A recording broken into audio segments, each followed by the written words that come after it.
ઓ ભાઈ બંધ કરી દેવાનો મારો અધિકાર છે ભાઈ. તમે લો આવો બંધ કરી દે એટલે આમંત્રણ કેમ નથી? બંધ કરી દે એટલે બંધ કરી દો એટલે આમંત્રણ આપવું જોઈએ ને તમારે. અમને તમે આમંત્રણ કેમ નથી આપ્યું ભાઈ? અમે ચૂંટાયેલા ધારાસભ્ય છે, અમને એક ફોન કોઈનો આવ્યો નથી. કલેક્ટર સાહેબની જવાબદારી છે. આ કોઈના કમલમના પૈસાથી બિલ્ડિંગ નથી બની ભાઈ. કોઈ તો પછી પણ સાહેબ અમે તમારી રિસ્પેક્ટ કરીએ છીએ સાહેબ, ને દરેક સરકારના કાર્યક્રમમાં હું હાજર રહી છું.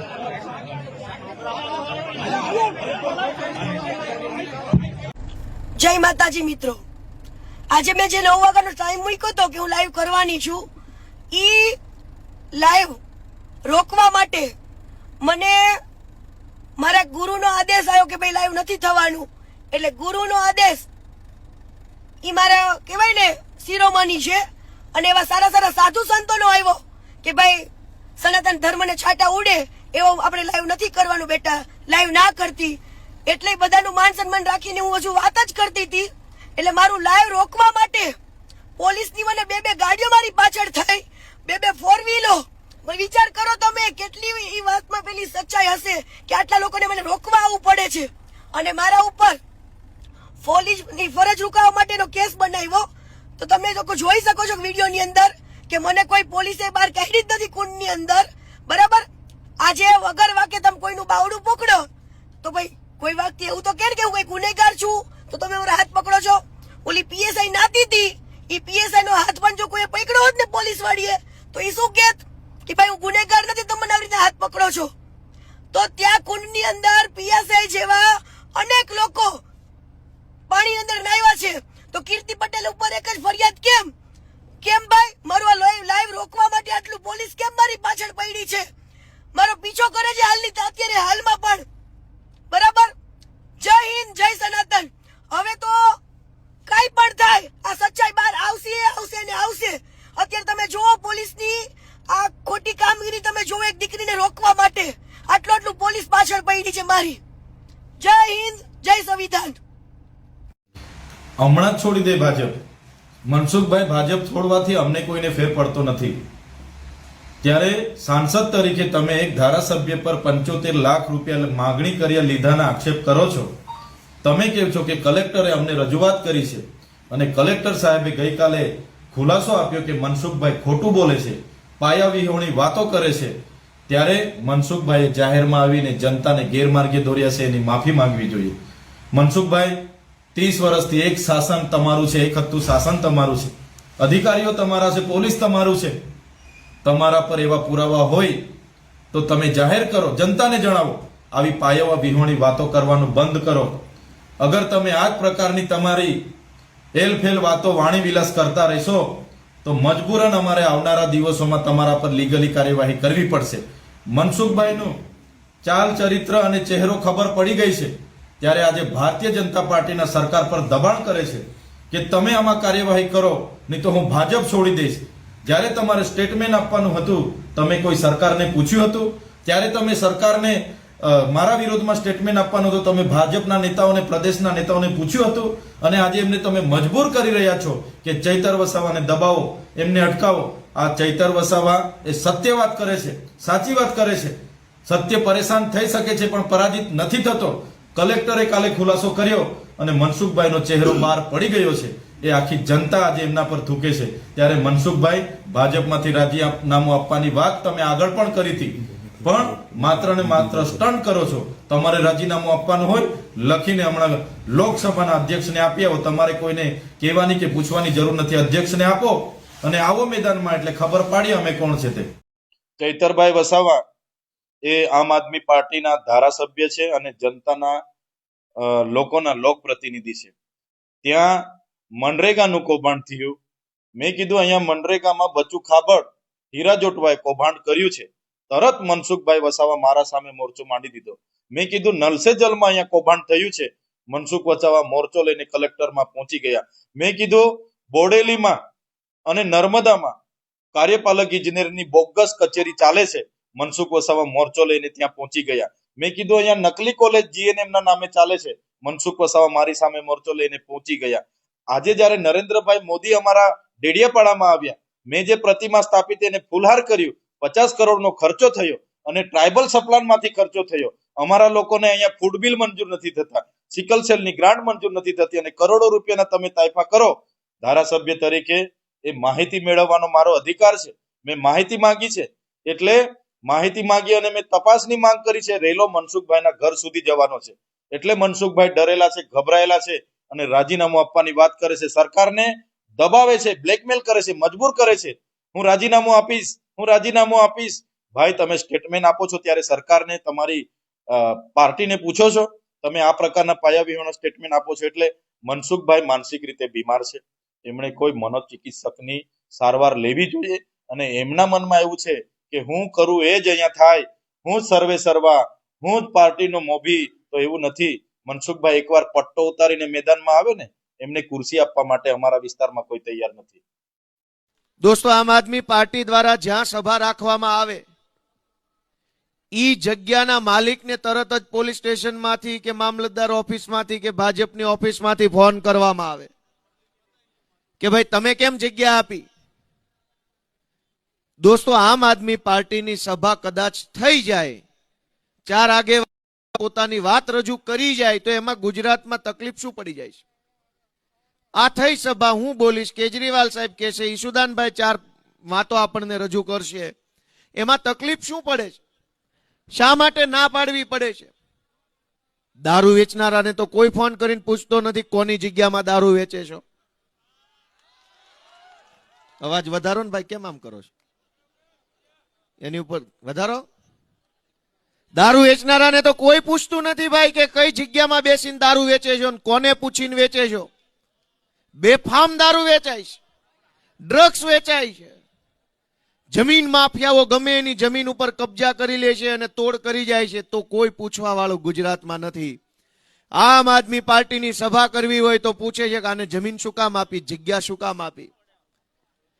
મિત્રો, તમે વિચારો કે આટલી તાનાશાહી શા માટે કરવામાં આવે છે? 30 વર્ષ થઈ ગયા ગુજરાતમાં ભાજપની સરકાર છે અને આ 30 વર્ષની અંદર ખરેખર જનતા માટે કંઈ સારું કામ કર્યું હોત, લોકોના જીવનની અંદર સુવિધા અને સરળતા વધે એવું કામ કર્યું હોત તો અમારી સભા બંધ કરાવવાની કોશિશ ન કરવી પડે, પબ્લિક આવે જ નહીં ને એમનામ અમારી સભા બંધ રહેત, લોકો જ ના આવે. લોકો કેમ આવે છે એ વાતની ચિંતા ગાંધીનગરમાં બેઠેલા ભાજપના લોકોએ કરવી જોઈએ કે જનતા આવે છે શું કામ. અમે તો કોઈ સરકારી બસોય મૂકી નથી કે તલાટીઓને કઈ હુકમય કર્યા નથી ગામ દીઠ 100 લોકોને ભરીને લઈ આવજો. છતાંય જો જનતા આવે છે તો એનું એકમાત્ર કારણ છે કે જનતા દુઃખી છે, જનતા પીડાય છે, જનતાને ઘણી તકલીફ પડી રહી છે. માટે એક આશા અને વિશ્વાસ સાથે આમ આદમી પાર્ટીની સભામાં આવે છે. જનતા જ નહીં આવે તો અમારી સભા કેવી રીતે થશે? તો સભા બંધ કરાવવાની કોશિશ કરવાના બદલે જનતાના જીવનમાંથી તકલીફ ઓછી થાય એવી કોશિશ જો ગાંધીનગર વાળા કરે તો માત્ર સભા નહીં, આખી આમ આદમી પાર્ટી બંધ થઈ જાય એમ છે. જનતાને કોઈ દુઃખ. જય આદિવાસી, જય જોહાર. કુદરતી ઢાલ ગણાતી અરવલ્લી પર્વતમાળાઓને બચાવવાની લડતના ભાગરૂપે આયોજિત અરવલ્લી બચાવો સભા આવતીકાલે 23 ડિસેમ્બર મંગળવારના રોજ ખેરોદ 4 રસ્તા ખેડબ્રહ્મા ખાતે યોજાવાની છે. ત્યારે હું પણ ત્યાં પધારી રહ્યો છું અને તમામ વર્ગના લોકો બપોરના 12 કલાકે ત્યાં ઉપસ્થિત થઈને આ આપણી કુદરતી ધરોહરને બચાવવા માટે, આપણી સંસ્કૃતિ, આપણી અસ્મિતાને બચાવવા માટે સૌ સૌભાગી બનીએ એવી સૌને હું વિનંતી કરું છું અને આ કાર્યક્રમમાં પધારવા માટે સૌને હું આમંત્રિત કરું છું. જોહાર, જય આદિવાસી. તમે જો અમારા માણસોને ઝૂંપડા તોડવાની ધમકી આપતા હોય તો તમે જ્યાંથી બોલ્યા છે એ જ જગ્યાએ અમે પણ તમને ચેલેન્જ આપીએ છીએ. આપ લડાઈમાં મહંમદ કાકા એકલા નથી, અમે પણ છે. અમારા પરિવારના એક પણ ઝૂંપડાને આંચ આવશે તે દિવસે માત્ર કરજણ નહીં, આ 48 નંબરનો હાઈવે પણ બંધ થઈ જશે. આ અમારા લોકોની તાકાત છે. તમે બીજી જગ્યાએ ધમકી આપતા હો એ ધમકીઓ અહીંયા ચાલવાની નથી. રાજકારણીઓ છે ને અમારા સમાજને વિખેરવા માંગે છે. પહેલી વસ્તુ, અમારો સમાજ એટલો મોટો, ક્ષત્રિય સમાજ, રાજપૂત સમાજ, અમે બધા એક જ છીએ. પણ ગમે તે રીતે આ સમાજને અલગ કરો તો આ સમાજ એક થશે, એ અલગ થશે તો અમારું કઈ આવશે. ને અત્યારે હાલ બી રાજપૂત સમાજ બી મને એટલો જ પ્રેમ કરે છે ને એ બી માને છે કે ભાઈ અમે એમના જ છીએ, એ બી અમારા જ છે. મને 1 લાખથી પણ વધારે મતો આપ્યા, 43,000ની લીડથી મને ધારાસભ્ય બનાવ્યો. એ જનતા માટે હું અવાજ ઉઠાવું, એ જનતા માટે હું લડાઉં. એ સરકારને ગમ્યું નહીં.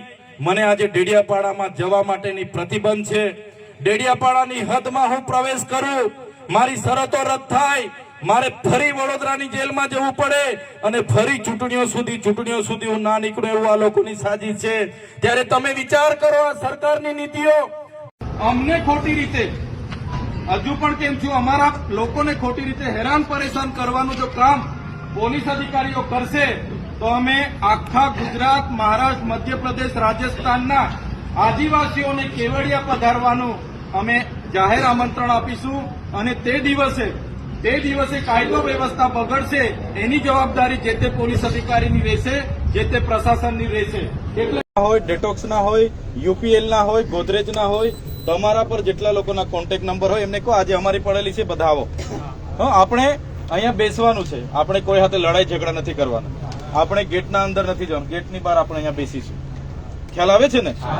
જેટલા લોકો હશે લાઈવ કરવાનો હોય લાઈવ, ફોન લગાડો. બધા જ કંપની વાળાને કહ્યું તમારી સીપ હમણાં પૂરી થઈ હશે તો ઘરે કોઈ જતા નહીં, બધા અહીંયા આવો, અમને આટલા કર્મચારીઓની ન્યાય મળે પછી બધા આપણે સાથે જઈશું. બરાબર છે? પેલા ભટિયારાને કહી દો કેટલા જણ છે ગણી લો, બધાનું જમવાનું કહી દો. ને ઘરે જે તમારા ભાઈ જે પણ અહીંયા આવી શકે એમના પર તમારા બિસ્તરા મંગાવી લો, કપડા. હા, ને બધા અહીંયા જ બેહો, આડા ઓડા ફરિયા ના કરો, બધાને અહીં બોલાવો ફોન કરીને.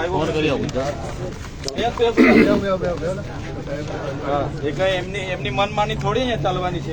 એ કે બધા અહીંયા જ બેસો, કોઈ ઉભા નહીં થતા, બધા બેસી જાઓ, જગ્યામાં બેસી જાઓ બધા. ને ફોન હાથમાં લો ને લગાવો બધાને.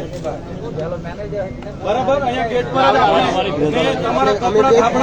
ભાજપના ધારાસભ્ય હોય, સંસદ સભ્ય હોય, એમને પેટમાં દુખવા લાગ્યું છે અને એ મારું નામ પાડે છે. ભાષણ કરતા કરતા એમ કે છે કે પેલો લીમખેડા વાળો નરેશ બારીઓ એને ઘડીની છઠ્ઠીનું દૂધ ધાવણ યાદ કરાવતી એવી કંઈક વાત કરી રહ્યો છે. ત્યારે આવા નેતાને હું તમારા માધ્યમથી એમ કહેવા માંગુ છું, ભાઈ, છઠ્ઠીનું ધાવણ યાદ કરાવવા માટે તમારે બીજો જન્મ લેવો પડે. સાહેબ, મારી આમ આદમી પાર્ટી ઈમાનદાર પાર્ટી છે. અમે અમારા વિચારો લઈને નીકળ્યા છે, અમે સિદ્ધાંતથી લડીએ છીએ. તમે કરોડો રૂપિયા, અબજો રૂપિયા ભેગા કર્યા છે, તમને પૈસાનો પાવર છે. જ્યારે અમે લોકો માટે લડીએ છીએ, અમારા સાથે યુવાઓ છે, અમે યુવાઓ માટેની લડત લડી રહ્યા છીએ. કે રાજુભાઈ આવું પગલું કેમ ભરવું પડ્યું? કારણ કે એમના ઉપર કુલ 3 કેસો છે. 2022ની વિધાનસભાની ચૂંટણીમાં એફિડેવિટ કર્યું, એમાં એમણે 3 કેસોનો ઉલ્લેખ કર્યો છે. એક કેસ 326 એટલે કે ટાંટિયા તોડી નાખવાનો કેસ, હાથ પગ ભાંગી નાખવાનો કેસ. 2 કેસ બીજા જાનથી મારી નાખવાની કોશિશ કરવાના કેસ. જે ટાંટિયા તોડવાનો કેસ છે એ કેસમાં એમને 2022ની ચૂંટણી પછી 5 વર્ષની સજા પડી ચૂકી છે. અને જે સજા એ વખતે પડી ત્યારે પાર્ટીમાં અમારે બધાય ચર્ચા થઈ હતી, ત્યારે ખૂબ ડરતા હતા કે હવે શું થશે. ત્યારે અમે બધાએ કીધું કે કોઈ ચિંતા કરવાની જરૂર નથી, આ બધું કોર્ટમાં આપણે સારી રીતે બધા આગળ વધીશું અને કોઈ તકલીફ નહીં પડે. અને બાકીના જે 2 અલગ અલગ કેસ, 307ના 2 કેસ, એ બંને કેસોમાં રાજુભાઈની આજે કોર્ટની અંદર સુરેન્દ્રનગરની કોર્ટમાં મુદત છે. હું પુરાવો સાથે લઈને આવ્યો છું. રાજુભાઈ ઉપર જાનથી મારી નાખવાની કોશિશ કરવાના 2 કેસો છે. બંને કેસમાં સુરેન્દ્રનગરમાં આજે જ તારીખ છે, 12મી ફેબ્રુઆરીના રોજની તારીખ આજે કોર્ટમાં છે. અને કોર્ટમાં શું થવાનું હતું આજે અહીંયા લખ્યું છે, ફાઇનલ આર્ગ્યુમેન્ટ, આખરી નિર્ણય આજે સુરેન્દ્રનગરની સેશન્સ કોર્ટમાં 12મી ફેબ્રુઆરીએ રાજુભાઈ કરપડા, જો અહીંયા આરોપીના નામ લખ્યા છે, ભૂપતભાઈ જીલુભાઈ, ઓરુભાઈ જીલુભાઈ, રાજુભાઈ મેરામભાઈ કરપડા, બાવકુભાઈ અને રામકુભાઈ, આ 5 આરોપી ઉપર જે કેસ છે એ કેસનું સુરેન્દ્રનગરની અદાલતમાં આજે આખરી નિર્ણય થવાનો હતો.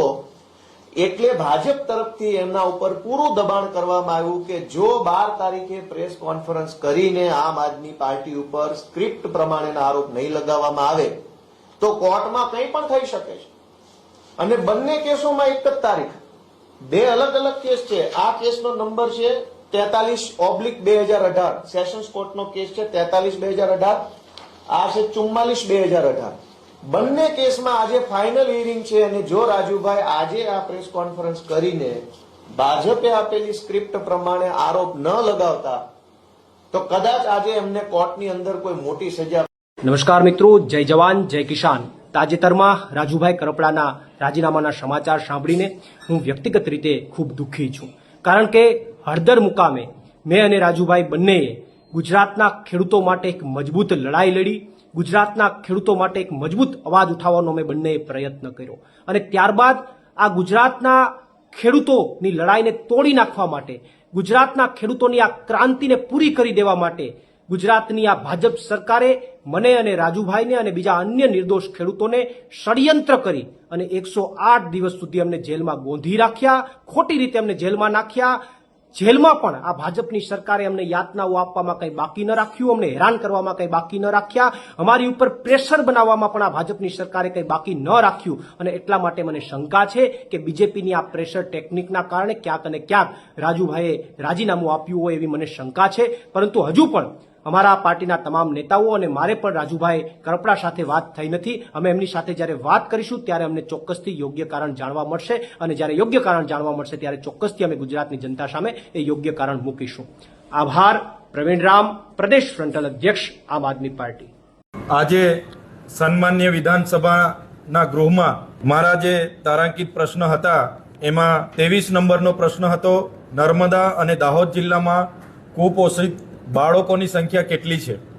ત્યારે સરકારશ્રીના મંત્રી દ્વારા એ આંકડા સહિત મને જાણકારી આપવામાં આવી છે કે નર્મદા જિલ્લામાં 11,253 અને દાહોદ જિલ્લામાં 19,594 બાળકો કુપોષણથી પીડાય છે. સાથીઓ, એક બાજુ ગુજરાત મોડલની વાત થાય છે, એક બાજુ સમાનતાની વાત થાય છે અને એક બાજુ એક એવો વિસ્તાર છે કે જ્યાં લાખો બાળકો પોતાના કુપોષણથી પીડાય છે.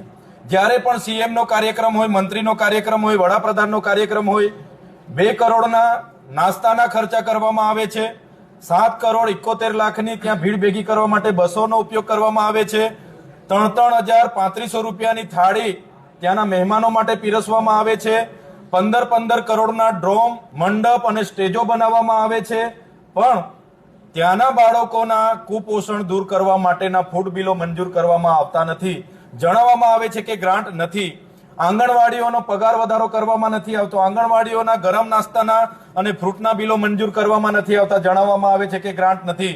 ત્યારે અમે આ ગુજરાતની સરકારને કહેવા માંગીએ છીએ, 30 વર્ષના શાસનમાં આ કુપોષિત બાળકોના નિવારણ માટે એમની પાસે કોઈ પ્લાનિંગ નથી, કોઈ એમની પાસે આગળ કોઈ કાર્યક્રમ નથી અને જે પણ ગ્રાન્ટ આ બાળકો માટે આવે છે એ ગ્રાન્ટ અધિકારીઓ અને નેતાઓના પેટમાં જાય છે અને એ ગ્રાન્ટ એમના એનજીઓ દ્વારા સગે વગે કરવામાં આવે છે એવું અમે માનીએ છીએ. ત્યારે જ આજે ગુજરાતના આઝાદીના 78 વર્ષ પછી પણ લાખથી પણ વધારે બાળકો આદિવાસી વિસ્તારમાં કુપોષણથી પીડાય છે. સાથીઓ, બીજો એક પ્રશ્ન મારો હતો કે જે અમારો વિસ્તાર છે એ સેન્ચ્યુરી વિસ્તાર છે, સુલપાણેશ્વર અભયારણ્ય છે, ત્યાં સ્ટેચ્યુ ઓફ યુનિટી અને સાપુતારાને જોડતો ગ્રીન કોરિડોર બનાવવા માટે સરકારે જાહેરનામું પ્રસિદ્ધ કર્યું છે.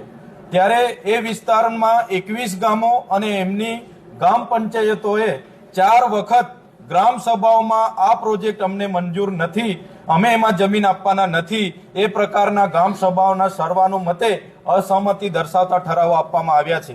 છતાં પ્રશાસન દ્વારા ત્યાં વસતા આદિવાસી લોકોને જબરજસ્તીથી એમની ખેતીની જમીનો કોઈ પણ જાતના વળતર અને વિસ્થાપન વગર ત્યાંથી સંપાદિત કરવાની તજવીજ ચાલે છે.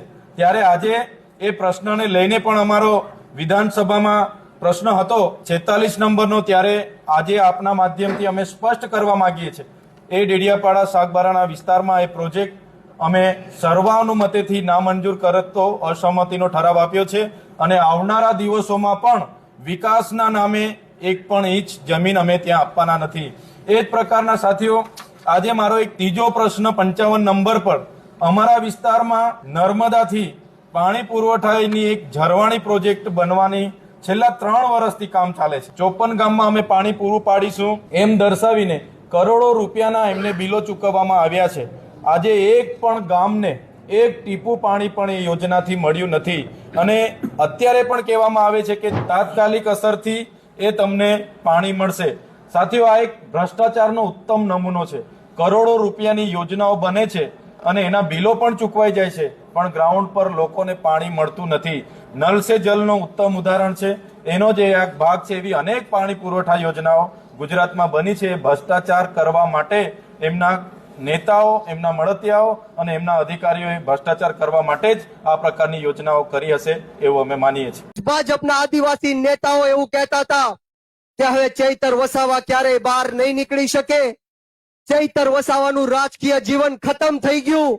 હવે ચૈતર વસાવા ક્યારેય ઉભો નહીં થઈ શકે, લોકોનું કામ નહીં કરી શકે. ત્યારે ચૈતરભાઈ ફરીવાર આપણી વચ્ચે ઉપસ્થિત થઈ ગયા છે અને આ ભાજપના નેતાઓને હું કહેવા માંગીશ કે ક્યાં સોચે થે નહીં લોટેંગે, અરે ક્યાં સોચે થે નહીં લોટેંगे, अरे गलत, जब तक तोड़ेंगे नहीं तब तक छोड़ेंगे नहीं. ये आम आदमी पार्टीना લોકો આંદોલનની કોકમાંથી જન્મેલા લોકો છે, ગરમ તપતી ભઠ્ઠીમાંથી નીકળેલા લોકો છીએ. આમ આદમી પાર્ટીનો એક એક હોદ્દેદાર અને એક એક કાર્યકર્તા ખેડૂતો, યુવાનો, આદિવાસી સમાજ માટે મોતને મુઠ્ઠીમાં લઈને ફરે છે. મોતનું કફન બાંધીને અમે તમારી માટે નીકળ્યા છીએ. ત્યારે કોઈનાથી ડરવાની કે ગભરાવાની જરૂર નથી. આમ આદમી પાર્ટી આવનારા દિવસોમાં સત્તા પરિવર્તન કરવા માટે જઈ રહી છે. ત્યારે હું યુવાનોને ખાસ કહેવા માંગીશ કે યુવાનો, તમે શહીદ આઝમ સરદાર ભગતસિંહને માનવા વાળા લોકો છો, શહીદ સુખદેવ અને રાજગુરુને માનવા વાળા લોકો છો. અશફાકુલ્લા ખાન, ઠાકુર રોશનસિંહ, રાજેન્દ્ર લહેડી, 18 વર્ષના શહીદ ખુદીરામ બોઝને માનવા વાળા લોકો છો. યુવાનોએ જયારે શહીદી આપી ત્યારે જઈને આ દેશની અંગ્રેજોની ગુલામીમાંથી આપણે મુક્ત થયા. યુવાનોએ જયારે કુરબાની આપી ત્યારે જઈને આપણું દેશનું લોકતંત્ર અને સ્વતંત્ર બચ્યું. અને આજે જયારે આપણો ભારત દેશ ખતરામાં છે, ભારત દેશના 140 કરોડ લોકો ખતરામાં છે, ગુજરાત ખતરામાં છે, ખેડૂતો ખતરામાં છે, આદિવાસી સમાજ હોય, ઓબીસી, એસસી, એસટી સમાજના લોકો ખતરામાં છે. ત્યારે આપણે સૌએ એક થઈને નાત જાત ભેદભાવ, ભાષા, ધર્મ, જ્ઞાતિ, જાતિ બધું જ ભૂલીને આમ આદમી પાર્ટીમાં જોડાવવું પડશે. આ એકમાત્ર એવી પાર્ટી છે જે યુવાનોને તક આપે છે.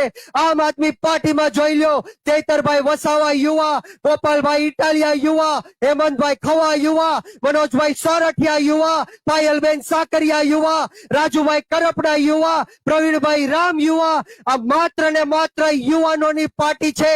અને આ દેશની અંદર જો સત્તા પરિવર્તન કરવું હશે તો યુવાનોએ આગળ આવવું પડશે. આમ આદમી પાર્ટીમાંથી રાજુભાઈ કરપડાએ રાજીનામું આપી દીધું છે. એને અમારો દિલથી અને તન મન ધનથી અમારો જાહેર ટેકો છે. પણ રાજુભાઈ કરપડાએ રાજીનામું આપ્યું અને આમ આદમી પાર્ટી વાળા તરત જ એને હલકા કે નબળા બતાવવા માંડ્યા. પણ તો રાજુભાઈ કરપડા એક 10 જ મિનિટની અંદર પાછા પાર્ટીમાં ખરાબ થઈ ગયા કે ગદ્દાર થઈ ગયા. રાજુભાઈ કરપડા જેવો મરદ માણસ ગુજરાતમાં કોઈ નથી. આમ આદમી પાર્ટી તો મેં પ્રથમ દિવસે રાજુભાઈના રાજીનામાના 10મી મિનિટે જ કીધું હતું કે આમ આદમી પાર્ટી હવે રાબડી પડી, વિધવા થઈ ગઈ. હવે આમ આદમી પાર્ટીમાં કાંઈ વધ્યું નતું. મરદનો દીકરો જો કોઈ હોય અને ખેડૂત માટે લડવા માટે હોય તો આમ આદમી પાર્ટી પાસે એક રાજુભાઈ કરપડા હતા. પણ આ ખડડાઓ એને હાંચવી ન હોય ગયા અને કેજરીવાલને ત્યાં રાજીનામું મોકલ્યું તો કેજરીવાલ દિલ્હીમાં માખ્યો જ મારે. એનામાં જો માનવતા હોય તો રાજુભાઈ પાસે આવી અને તરત આ વાતને એને પાર્ટીને સમજાવીને પતાવી દેવી જોઈએ અને રાજુભાઈનું રાજીનામું સ્વીકારવું ન જોઈએ. પણ એ ત્યાં દિલ્હીમાં અડક વાળીને બેસી ગયા. એટલે આ આખી આમ આદમી પાર્ટીના નેતાઓ છે પ્રદેશના અને દેશના એ બધાય ખોટલ અને લોકોને પ્રજાનું કોઈ કામ કરવા, હવે ખેડૂતોનું કામ કરવા વાળો એક જ રાજુભાઈ કરપડા હતા. એ અત્યારે રાજીનામું આપ્યું એટલે પાર્ટી મેં પહેલેથી જ કીધું કે ભાઈ વિધવા થઈ ગઈ, હવે જય સીતારામ, આનું કોઈ ઘરે માંડવાનું નથી. આમ આદમી પાર્ટીના નેતાઓ ઉપર રાજુભાઈએ નામ જોગ આક્ષેપો કર્યા. એટલે તમે બાપના નથી, એ બીજાના તો ક્યાંથી થઈ શકતા આવો? તમે તમારા બાપને નથી હાથવી શકતા. અને ગુજરાતની પ્રજા તમે આમ થાય એમ કહો કે અમે કાયદાના જાણકાર છીએ, નિષ્ણાત છીએ, સમજુ છીએ, સંસ્કાર જાણીએ છીએ, ધર્મને તમે તંબુરો જાણતા હતા? જાણકાર કોઈ હોય તો એક રાજુ કરપડા જ હતો, બાકી તમે બધા તો નાલાયક નીકળ્યા. હવે તમે એના રાજુભાઈ કરપડાને જો વધારે કઈ લાગે એવું હોય તો રાજુભાઈ જયારે જેલમાં હતા અને રાજુભાઈના બાપુએ ફોન કર્યો, એટલે કે એના પિતાજીએ ફોન કર્યો અને પ્રદેશના આમ આદમી પાર્ટીના મહામંત્રીએ એમ કીધું કે એ તો સાતો હોય એમ થયા કરે. આ વેણ રાજુભાઈ કરપડાને એના હાથની માલિકો ગળી ગયા કે મારું જે થવું હોય થાય, પણ મારા બાપને કોઈ કે તો તમે બાપને રખડતા મેકીને ગમે ત્યાં નીકળી પડો, ખતરી ના ઈ ન નીકળે. એ કાઠીના દીકરા છે, ખત્રીના દીકરા. તમે બધા માં ઘર કે દીકરો ચોખા ખાય ને એ ધંધા તમે કરો, અમે ન કરીએ.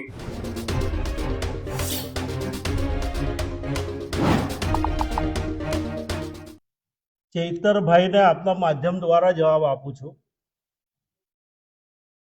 તમે તો પહેલી વાર ચૂંટાયા છો. આ રાજ્ય સરકાર 16-17 થી આ વિદ્યાર્થીઓની ચિંતા કરે છે. 16-17 યોજના ગુજરાત સરકારને મારે વિશેષ અભિનંદન આપવા છે કે ભારત સરકાર જે 75% સહાય ચૂકવે છે અને 25% આપણે એમાં ઉમેરો કરીએ, તેમ છતાં જે એની ફીઝની અંદર જે રકમ, જે સીલિંગના આધારે એફઆરસીએ જે નક્કી કરેલી રકમ પ્રમાણે આપણે પૂરેપૂરી ચૂકવવાનો પ્રયત્ન કરે છે ને એમાં રાજ્ય સરકાર વધારાની પણ રકમ ચૂકવે છે. અને આદિજાતિ વિદ્યાર્થીનો અભ્યાસ બગડે નહીં એની બિલકુલ ચિંતા આજે પણ કરી રહી છે. એટલે ચૈતરભાઈ હોય કે અન્ય લોકો હોય એ એના રીતે હુમલો નથી. ચેતરભાઈ વસાવા પર સામે ગ્લાસ પડ્યો, ગ્લાસ મારવાનો પ્રયાસ ખાલી કરવામાં આવ્યો, ખાલી કાચનો ગ્લાસ પડ્યો પ્રયાસ કરવામાં આવ્યો, એની પર 300 હાથ લાગી ગઈ. એ જ રીતે રાજુભાઈ કરપડા હોય કે કદાચ બીજા અન્ય જે નેતા હોય, અમારા જેવા લોકો જે છે એ વ્યક્તિ ઉપર, હું તો હજી ગાડી લઈને ખાલી રિવર્સ લેતો હતો ત્યાં મારી પર 300 હાથ લગાડી દીધી. એક વ્યક્તિ ગાડી પર આવીને ચડી ગયા, ત્યાં 300 હાથ લગાડી દીધી. અમે કોઈને મારી નાખવાનો પ્રયાસ નથી. અહીંયા તો સ્પષ્ટપણે દેખાય છે કે ભાઈ આ મારી નાખવાનો જ પ્રયાસ છે, એમાં બીજું કશું જ કાંઈ છે જ નહીં. આ મારી નાખવાનો પ્રયાસ થયો, છતાંય હવે આ 300 હાથ લેવા માટે તૈયાર નથી. અને 3 વખત જે પોલીસના જે અધિકારીઓ છે, ઉચ્ચ અધિકારીઓ, એ આવીને આ ભાઈને ધમકાવે છે કે અમે કહીને એ પ્રમાણે તમારે નિવેદન લખાવવાનું. શા માટે ભાઈ? વ્યક્તિને પોતાની પીડા, પોતાની વ્યથા વ્યક્ત કરવાનો શું અબાધિત અધિકાર નથી? શું આપણે બંધારણ આપણે અબાધિત અધિકાર નથી આપતો? આ અબાધિત અધિકાર છે કે ભાઈ જે વ્યક્તિને ખરેખર લાગ્યું છે એ વ્યક્તિ આવીને કહી શકે કે ભાઈ આને અહીંયા લાગ્યું છે કે અહીંયા લાગ્યું છે, પછી એનું નિદાન થાય. નિદાન પછી રિપોર્ટના આધારે એ આગળ વધવાનું હોય. તો તંત્ર જે છે અમે કઈ લખાવ 323-24 સુધી તમારી કલમમાં એફઆઈઆર લેવા તૈયાર છે, 307 અમે લેવા તૈયાર નથી.